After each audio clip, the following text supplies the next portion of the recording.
The Africa Artificial Intelligence Summit is an annual gathering held every May aimed at positioning the continent as a central player in the global AI conversation. With a mission to amplify African perspectives, research, and strategies, the summit is guided by the values of innovation, collaboration, and inclusivity. This year, the summit ran under the theme Navigating AI for Business Growth and Resilience in Africa. Gentlemen, I request that we stand and give another rousing round of applause for Honorable Nyombi Thembo officially opening this event. Catherine Muraga, Managing Director of Microsoft Africa Development Center, highlighted how Africa has compressed decades of progress into just a few years. She emphasized the need of AI solutions that are rooted in real-world challenges, local, inclusive, and infrastructure-ready. We have witnessed decades compressed into less than 3 years. What do I mean? If you consider the previous revolutions that we have witnessed, history books tell us that moving from steam to electricity took more than 50 years. If you consider when ChatGPT was first introduced to now, it's been less than 3 years. Hence my submission, we have witnessed decades compressed into less than 3 years. Muraga further urged that Africa's AI journey must mirror its unique identity. She advocated for AI models trained in African languages, respectful of cultural nuances, and aimed at empowering, not replacing human potential. Towards the journey of our own production, localization is paramount, and one size does not fit all in AI, especially in culturally and linguistically diverse areas such as our continent.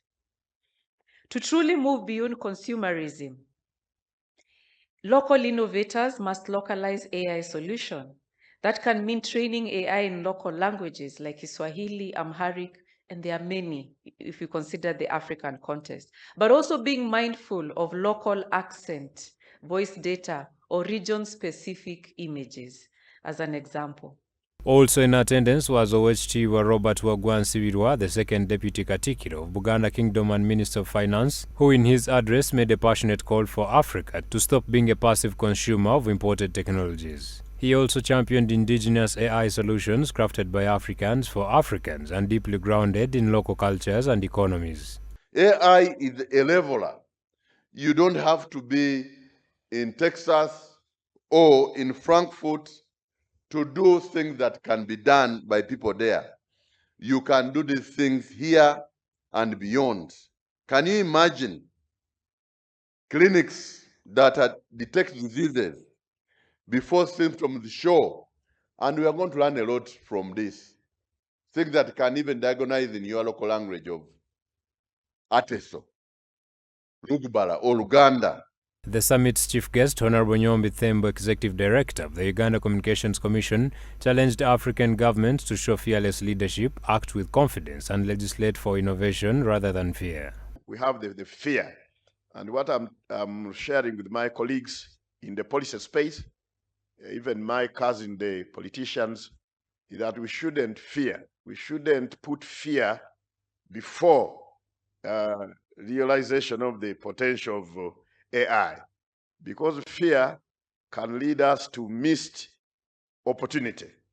Actually, for me, I'm not really very scared of the delay to formulate policies.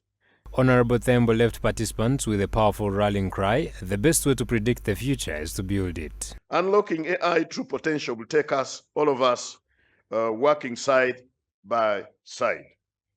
Ladies and gentlemen, like we say, the best way to predict the future is to create it. That was Peter Drucker.